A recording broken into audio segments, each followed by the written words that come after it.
Hello, everyone, and happy Thanksgiving to be.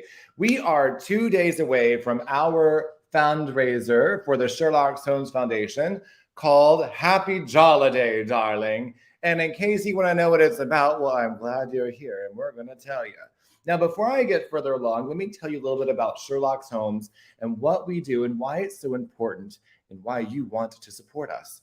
We are a 501c3 public charity dedicated to ending housing insecurity for vulnerable populations. We happen to specialize in youth that are experiencing homelessness and are members of the LGBTQ community and or have aged out of foster care. It has been quite a journey for us to get up and going. We started our foundation in 2020, and 6 weeks after we started, the world shut down. And suddenly I was living in a house with 5 youth who we were serving, and they were complete strangers to me. And we had to figure out how to navigate COVID together. Lord, let me tell you, somehow we survived that. And I don't have a drinking problem. I'm having mulled wine. I promise. Anyway, that would be a clove. So I'm actually here at some friends' homes right now getting ready for our Friendsgiving. Now, if you don't know what a Friendsgiving is, then you actually probably don't have any friends. But this is where we are getting together ahead of time to actually celebrate our friendships without interfering with our family time. And the one thing, if you know this about me, I can do many things, right? I can decorate, I can dress, I can sing, dance. I was a professional dancer for 15 years, but the one thing I cannot do consistently is cook, but I can drink. All right. So I have learned how to master 2 things in the kitchen. One, homemade cranberry sauce. I actually still burn it, but I can scrape that part off and it still looks really good in a bowl if you put the right type of mint on it. Garnish always gets away with a lot of things, y'all. And the second thing I know how to make is mulled wine. Now, why is that important? Because I've already had a glass. So there's no guarantee that what's going to come out of my mouth will be held against me in the court of law, but in the spirit of the holidays, let's get going. Now, I'd like to go ahead and say hello to my special friend, James Grinnell, who is here helping me on the backside of this. This is our first multi-broadcast StreamYard broadcast, and we're trying to figure out how to get some of the stuff up and running. And we're going to test this right now by showing you guys our first launch of our new video by Primacy. It's called the By the Numbers campaign. And it's to educate our viewers on what homeless LGBTQ youth go through. We're about to load that up and show you what that is. But I want you to take the time to go to our website at sherlockshomes.org. That is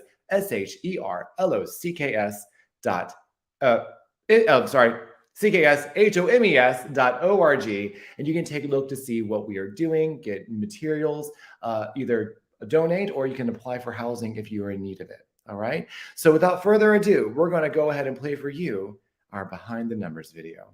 James, take it away.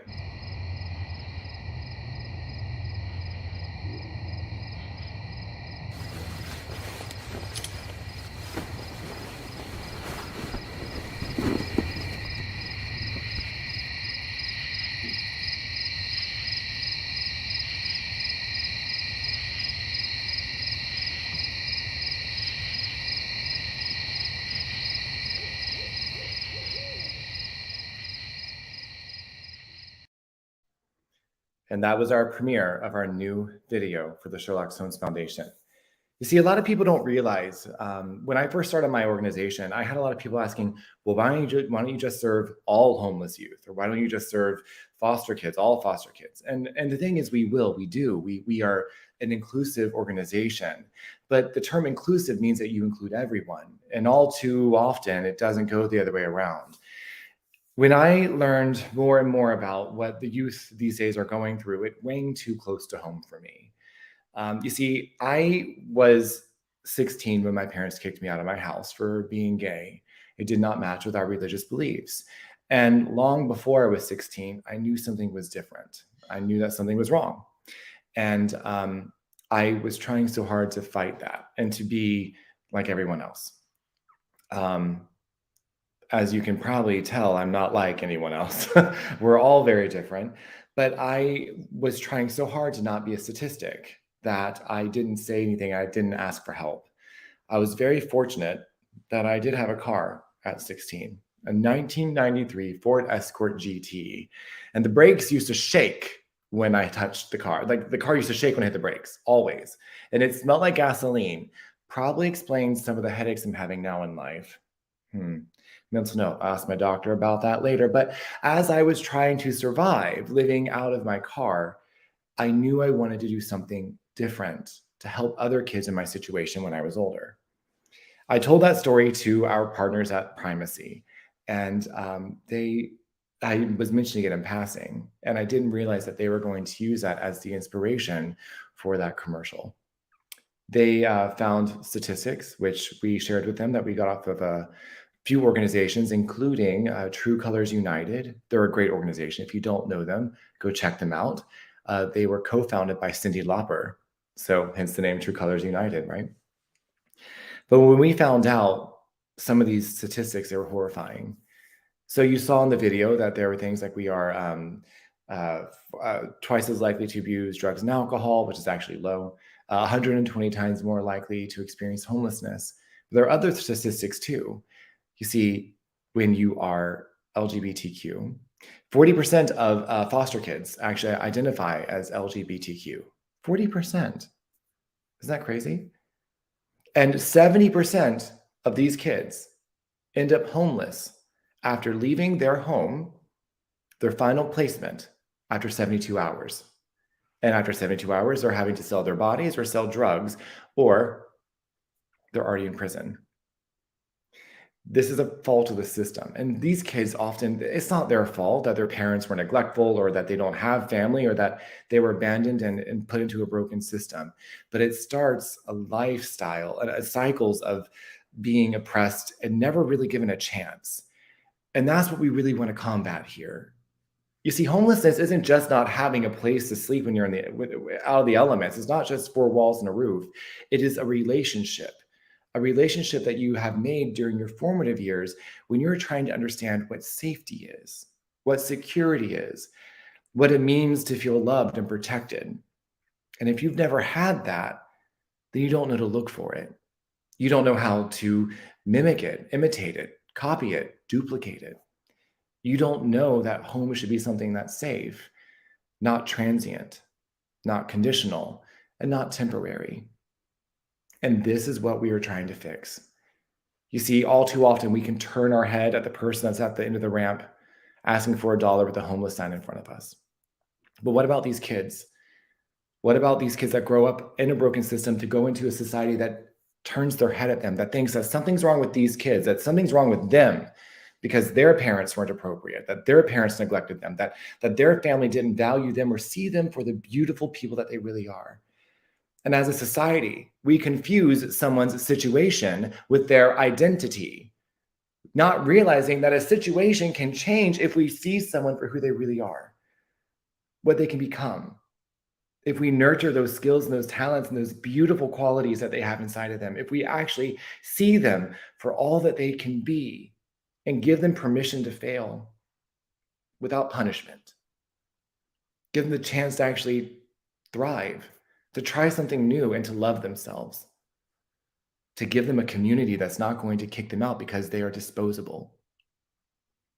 This is what we're trying to achieve here. So when you support Sherlock's Homes, you're not just supporting a foundation or charity. You're becoming a part of a solution that is dedicated to ending some systemic inequalities that we all feel in our society, whether you're male, female, or somewhere in between. Gay, straight, young, old, tall, short, bisexual, trisexual. That just means you buy me something, I'll try something sexual. It doesn't matter. We will all benefit from being compassionate. And I hope that you find that compassion too. I would like you guys to take the time, if you would be so kind, come and celebrate with us this Sunday on our very first live fundraiser. Now, you can join us virtually. Why, my dear? Because we've been in COVID for so long that that's how we learned. So we're going to have our first live in-person charity event, fundraiser, and we're going to stream it as well online. You can get involved. We would love for you to get involved. We're doing this as an online raffle. we've got some prizes that we're going to be giving away through the raffle process, and you can also win at home. And everyone who enters our raffle is also going to be entered into our end of year sweepstakes. You're going to love that. That's with our partnership with Uncommon Good. We'll talk about them later.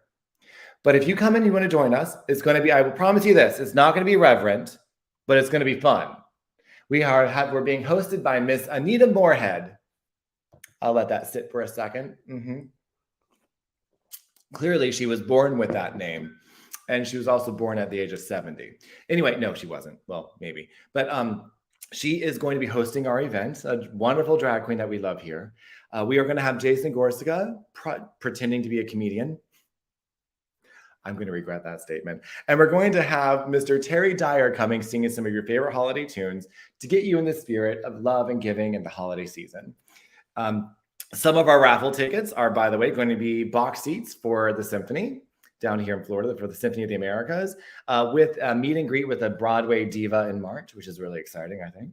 We're also going to have things, we've got massages, we've got B12 injections, we have yoga certifications, all sorts of fun things that are going to come on. And you also will be able to get things that you can use if you're virtual, especially if you like things like training on real estate and how to start a nonprofit. We'll be offering those to you as well to participate. But I want you to remember, you're going to do one of two things. You're either going to be a part of the solution, and that takes being intentional, or you're going to be a part of the problem. Martin Luther King Jr. once said, "It will not be because of the voice of our friends that we die. It'll be because of the people, our friends that stay silent." I just butchered that and I apologize. But it's sitting on the sidelines that doesn't make a difference. And not making a choice and not taking a stand is taking a stand. I hope you decide to make the life that you're living something that is valuable, something that means something, that will make an impact in the world for the better.